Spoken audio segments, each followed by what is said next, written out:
Welcome to A New Perspective with Mike Sherbino and Julie Stautland. You could say Phil Callaway has his PhD in humor, part comedian, part author, and many parts about communicating the importance of laughter in our lives. From learning to laugh when life stinks and slowing down in a speeded up world to raising kids without raising your blood pressure, Phil's work intertwines the love of God and God's love for us through his many books, radio shows, touring, and online platforms. Welcome to The Perspective, Phil. You may have an opening act in Mike Sherbino. Well, thanks everybody for joining us today. Mike's off this week, but we will be back and he will be here again next week. And heard in our interview, we will be on the road with upcoming guests doing comedy. That's Mike's wish. Well, Mitch is back on the show. Great to have you here with us, Mitch. Julie, thanks for having me. Pleasure to be here. And you know, today we're talking about comedy. Talking about laughter. Who doesn't love comedy? Who doesn't love laughter, right? Julie, I'm excited. Today I've heard we got a very special guest. I loved to laugh when I was younger. I asked my dad, when will I ever be funny like you? But I don't know any of us are ever going to be as funny as some of the people we've got on today. And we have Phil Callaway with us today. So this is exciting. Phil, thank you so much for joining us on the show today. Great to be with you, Julie and Mitch. Thanks for having me. Listen, Phil, you're a man of many talents of laughter, as you heard in the interview.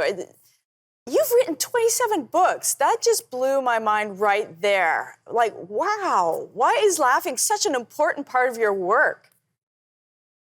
You know, I got into this many years ago, almost 30 years ago. I started writing a column for a magazine, and the responses started to come in.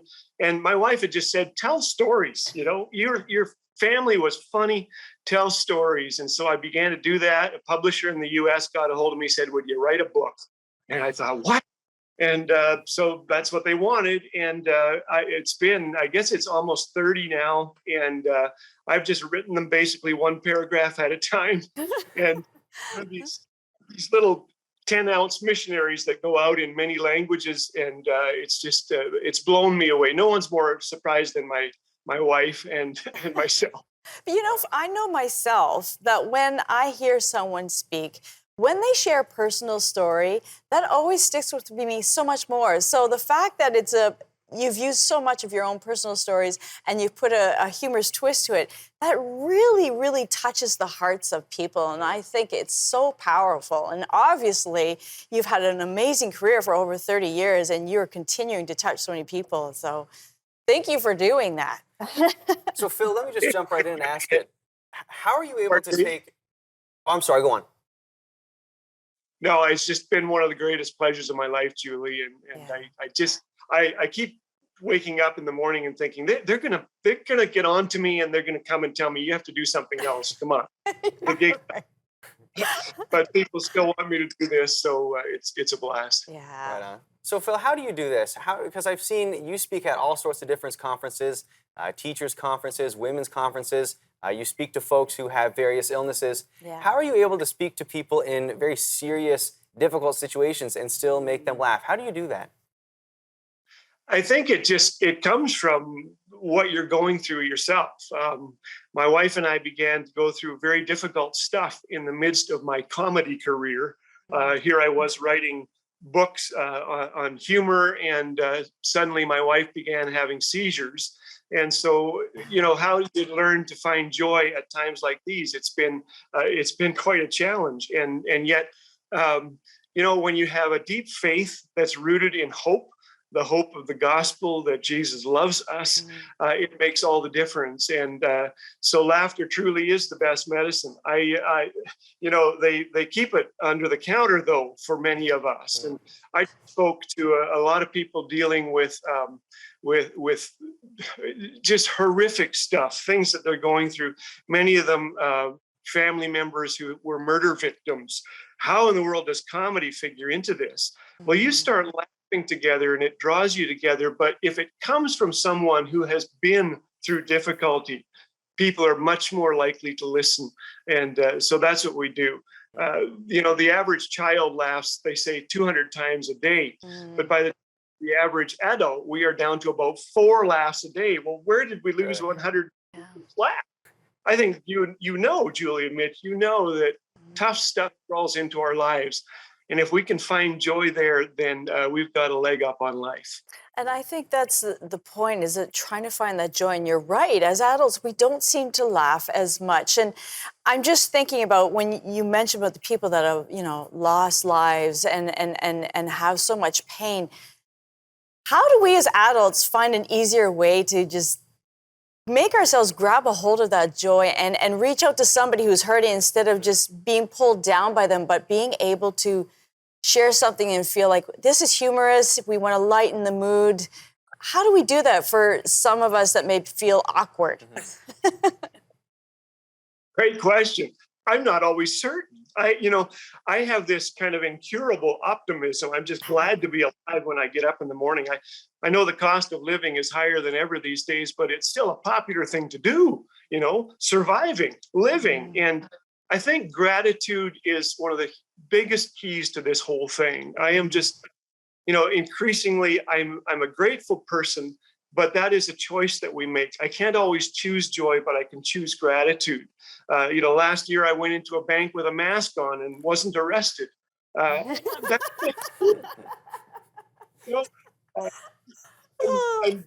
on a new diet where you can eat anything you want and pray for a miracle. That's about it. But, I just loved life. I loved being the youngest of 5 kids, and my mother, I can remember her saying to me once, "Son, of all the children I've had, you're the most recent." And it's true. But kids can.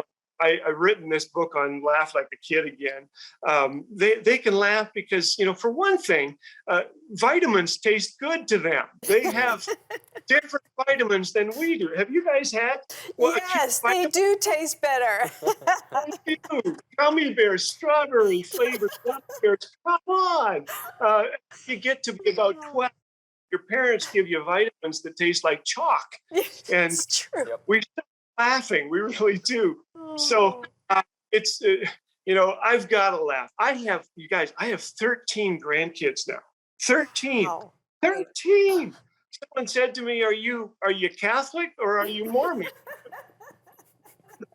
I said, we're exhausted. That's what we are. Yeah. So how do you not laugh when you get hanging out with kids?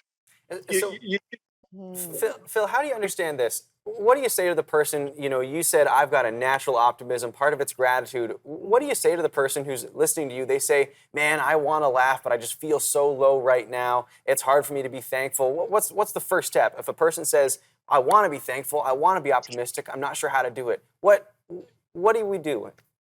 Great question. I think one step that I've discovered in my life that has helped me a lot is to connect with people who have it far worse than I do. And they are everywhere.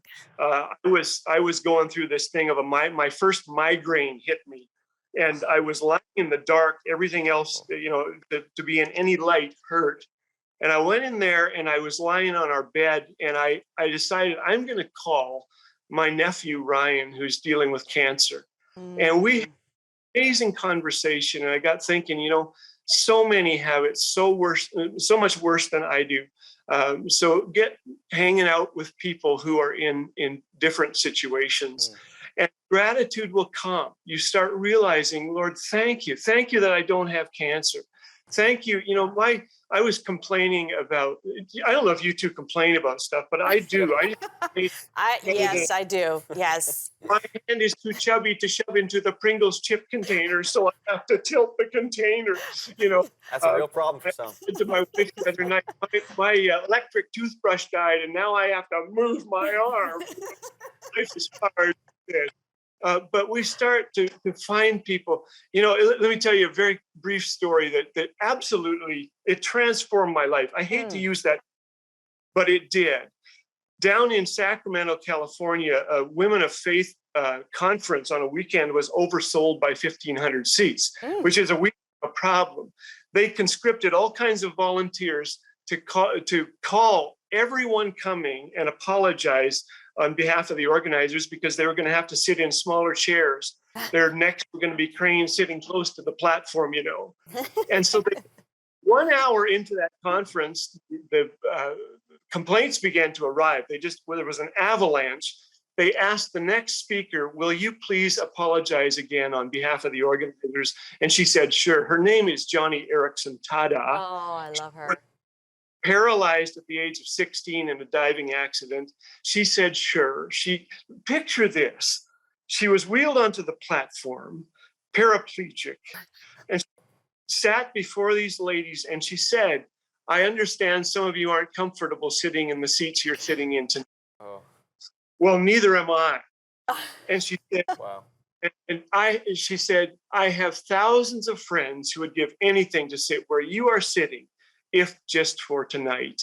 And many said that was a change, that marked a change in their lives. And it did, as I heard that story. I've been blessed to spend time with Johnny on a couple of occasions. She's a grateful person, but she's also very real about the struggle of life. And we can be too. I don't have this all figured out. I don't understand why my wife has gone through hundreds and hundreds of seizures, grand mal seizures. But I do know this, that there is hope in the midst of whatever storm you are in. And there's hope found in Jesus Christ. I'm not talking about a religion, but a relationship with the living God. And that has changed me and given me much to rejoice about. Wow, Phil, that is so powerful. Thank you for sharing that. We're going to have to take a break now, but that was wonderful. People out there, please hear that message. This is a relationship, and yeah, it's not easy, but as Phil shared, this is how we get through life. Be right back in a minute. When I was a wee little lad, a friend and I managed to sneak a skunk into my Sunday school teacher's trunk. He was just about the most nervous person I ever had the pleasure of sneezing behind. Do you know a person like that? You rarely saw Mr. Finney with so much as a cufflink out of place. We watched from behind a spruce tree, my friend and I, as he took off, then screeched to a halt. When he opened that trunk, whatever glue had been holding this man together until then began to lose its grip. Slamming the lid down, he kicked the bumper and began using words he had not taught us in Sunday school. I guess one day, each of us finds a skunk in our trunk, something we definitely would not have chosen. The ability to laugh in the face of life's surprises isn't always possible right away. But as we choose joy, we find a God who won't take us where he has not been. I'm not sure what you face today, but the more we look to God, the more we'll see things his way. Well, we're having a wonderful conversation with Phil Callaway today. And Phil, I really appreciated what you shared about Johnny Erickson Tada and, how life doesn't always give us lemonade, but lemons, but we can do something about that and through our relationship with Jesus Christ. And I know that you speak to so many people, and I just want to touch on the fact that in this crazy world and all the things that adults are dealing with, there's a lot going on for kids that don't know any better. Well, what are the main things that you feel kids are worrying about today? Yeah, I think just life and the future. A week ago, I was able to speak to 1,100 people at a high school graduation, Catholic school high school graduation. And just to tell them, that in my own life, I had no idea when I was graduating from high school what I was going to be doing. I simply did not. Knew that I loved a girl about 4 rows down from me. And I was going to ask her to marry me, I did about every week. And I was in grade 3. But, I didn't know the future, but I knew that God was out there somewhere. I didn't understand very well. I think the biggest thing we face is fear. Fear is just an absolute killer, whatever age we are. I think one of the coolest movies is called Bridge of Spies because of one little moment in it. Tom Hanks is in there, of course, and I love this guy. And he's given the unenviable task of defending the Russian spy Rudolph Abel. And things are not looking good for this spy. And Hanks asks him, he says, "Do you ever worry?" And Rudolph Abel says, "Would it help?" And I just, wow, I got to rewind that and listen again, because it doesn't. In my own life, I've experienced crippling fear when facing difficulty. And I remember as a little kid, my mother taught me how to pray if I should die before I wake. And I'm thinking, what am I going to die of? I'm 4, hardening of the arteries, kidney stones, osteoporosis, what? So, And then my older brother threatened to kill me, and my prayers took on new urgency. yeah. So it is in life, we all face fear. And you guys, Mitch, at my age, my leading fear is having a heart attack while playing the game charades. So you're clutching your chest and they're guessing. Yeah. Guessing. So, Phil, let me just cut you off there. You said something about asking a girl to marry you every week. Does your wife know about this girl? It was her. Her name is Ramona. Well, it all worked out. And okay, and on a more serious note, we're talking about kids, and what are they worrying about? And I wonder, how can we help them? Because I hear what you're saying about, we've got to make a conscious choice not to worry, because after all, what's it going to do? But what about kids who maybe are not able to consciously stop worrying? How do we help kids? How can we as adults help kids? I think, Mitch, that's a great question. I think one of the keys is to be filled with joy ourselves. And if we are worriers ourselves, they're going to be worrying. They're just going to be shown that. And we model the things that we want our kids to embrace. And if fear and paranoia is what you're doing, then you need to meet that yourself. A cool story. A guy was sitting on an airplane, and a girl was right across from him, and terrible turbulence started to occur. True story. This guy was a pastor, and he's sitting there, and people are absolutely freaking out. And this little girl, she isn't. She's there, and she's got her feet curled up underneath her, and she's reading a book. And adults are freaking out all around her, and she's showing them the way. And there she's doing this, and they finally bounce to a halt. And the flight is over, and people have been using the air sick bags and everything. And he says to this little girl, he says, that turbulence was terrible. And she says, uh-huh. And he says, but you didn't seem worried. And she said, And he said, how come? She said, well, my daddy is the pilot, and he's taken me. That is so precious. I think that we as adults need to point the way by being filled with joy and being able to laugh ourselves. Let's remember that. I was just in Israel, and that there is the key to the ultimate reason to have joy in the midst of difficulty. We were standing in the Garden Tomb, and our guide said to us, 300,000 people a year come to this spot to see something that isn't here. Ooh, powerful. And that is our ultimate reason for joy, for peace, and for hope. There is hope. There is peace available to us as we focus on those kind of things. Yeah. Well, Phil, there's another thing. I love your quotes. And making life rich without spending money and slowing down in a speeded up world. Can you expand on those and how you come up with them? And is it just all of a sudden something hits you a certain way? Yeah, often at night. I'm laying there trying to sleep, and I suddenly, I remember the night I thought of, I used to have answers, now I have kids. And that I love that. became a bestseller. Making life rich without money is really about the joy of relationships. I have heard from millionaires, billionaires, CEOs, VIPs who tell me, I wish I knew that stuff before. That money makes a great servant, but a lousy master. And over, people will tell me that this message has changed their lives, of being able to realize. I began asking people, what has made your life rich? Over and over, they said one word in one way or another: relationships. We spend entire lives seeking something that can't bring us lasting satisfaction. Money it can buy you a house, but not a home. Pills, not health. And the list is very long. So work on those relationships. Practice forgiveness. I love to ask an audience, how many have been forgiven? And all these hands go up, and I say, how many are married? And the same hands. Yeah. Thank goodness. Right on. But I have people telling Callaway, why are you laughing with all that's going on in the world? And I tell them, I have been forgiven. Eternity is waiting for a guy like me. That is our ultimate reason for joy and for hope. we can hang on to that and work on those relationships. They bring us great joy.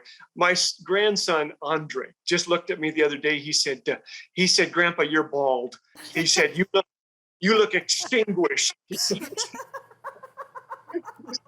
Love it. I love it. So much to laugh about in so long time. Oh my goodness. You Right look on. extinguished. Yeah, the book, Who Put My Life Forward. Oh, you're going to love what children say. Listen, Phil, we're running out of time, but it is such a pleasure to have you on the show. And I really appreciate how you find the little joys. And I, if anyone remembers anything, to be grateful, to have gratitude, to embrace, joy instead of embracing worry, because we pass it on to our kids. I think those are some of the things you've shared with us that are really important for our viewers to hear today. So thank you for being on the show, and we have to have you on again when Mike's here. Yeah, thanks, Phil. Sounds good. Great to be with you two. Thanks so much. All right, stay with us, everyone. We'll be right back. The best part about being a writer is not squinting at a screen for 3 days, but opening the mail. Robert writes, "Not many books make me laugh out loud, but I got in trouble today for reading your book at work." Oh, sorry about that, Robert. What were you doing? One reader claims laughter from reading my book cured her head cold.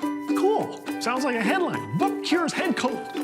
Sometimes the letters are rather sad, however. Janelle wrote to say, "My dad told me many times that I wasn't smart enough or pretty enough." If you've heard that voice, listen to these words from Ephesians 2 in the Bible. "God raised us up with Christ and seated us with Him in the heavenly realms in Christ Jesus." Wow. God's unfailing and extravagant love is not based on what you do or how you look or what you earn. It's based on His amazing grace. Talk about a great reason to laugh today. Mitch, I so appreciate how Phil has walked through so many challenges in his life and yet has kept a grateful heart, has found joy, and is able to share that joy. Because I think anyone who has walked such a difficult path and has gone through so many obstacles and is able not to be in the depths for so long, and then even to be able to pour into others, that really shows that his relationship with Christ has really given him peace and the ability to see beyond the moment and be able to share that love. What are your thoughts on that? You talk about his relationship with Christ and, receiving peace, seeing beyond the moment. I think the biggest thing that stuck out to me when he told the story about the little girl on the airplane and everybody else is going through the turbulence, everybody else is scared, but she just sat there reading the book, this little girl. They said, "Why?" She says, "My daddy is the pilot." And, that sounds like a funny story. I wasn't there to see it, whatever, but I think I've got a Father in heaven who, we look at that little girl and say, "Man, I want to have that kind of confidence," but I know my Father in heaven holds the world in His hands. And so we have access to that peace, that security, because of Jesus. And if we could only get our heads around that, just like that little girl, if we could just understand that we have this Heavenly Father who is there and He's closer to us than a brother, He's always with us and we can rely on Him and we can go to Him, then we're going to be like that little girl and not sit there in such incredible fear, and we'll be able to also share that peace with others, just like Phil does with his story. Now, but you said it, that phrase there that you just used, you said, "Man, if we could only get our heads around it." And the way that, when we listen to the story that Phil shared, we're saying, wow, how would that little girl do that? We say the same thing. How do we as Christians, how are we going to have the confidence in God to actually know, what, God is in control of my situation? And I'm not sure perfectly how to do that. I think part of it comes from trusting Him and knowing Him. Trusting Him and getting to know Him. That's the biggest thing. The more we get to know Him, the more we understand how incredible He is, right? I believe that is the best thing. And I love his story about Johnny Erickson Tata. It really puts us in our place when we think, oh, I'm uncomfortable, I'm complaining, and I'm a big complainer too. And someone who has gone through so much, they're like, yeah, I'm uncomfortable too. Yep, how we need to understand that we're all in this together and we can make light of it and we can impact people. Anyway, I think it was fantastic. We have to have Phil back again, but stay with us, everyone. Up next, we have Eric Weir talking about finances. Tithing. You've got to be kidding me. We're going to talk about tithing today. Well, the Bible's clear, so I'll go over a few verses that I like, and I'll read them, and then I'll talk about some applications that I take. And I do think it is the tithing and generosity is relevant today. So as long as there's money and there's wealth, there's stewardship. As long as there's stewardship, there's a call to be responsible and also to be generous and help others. So why did God require the tithe, or what do you think the reasons were? Well, number one is to honor God, to honor Him as our Creator and our Lord. Number two is really to teach and to model by your actions.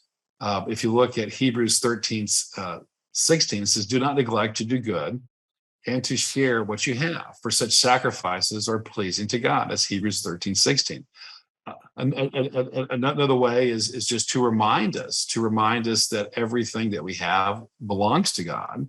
And when we give 10% of that back to the church, it's really reminds us of that. It also lets us know that we don't own everything, and it gives us a chance to bless other people.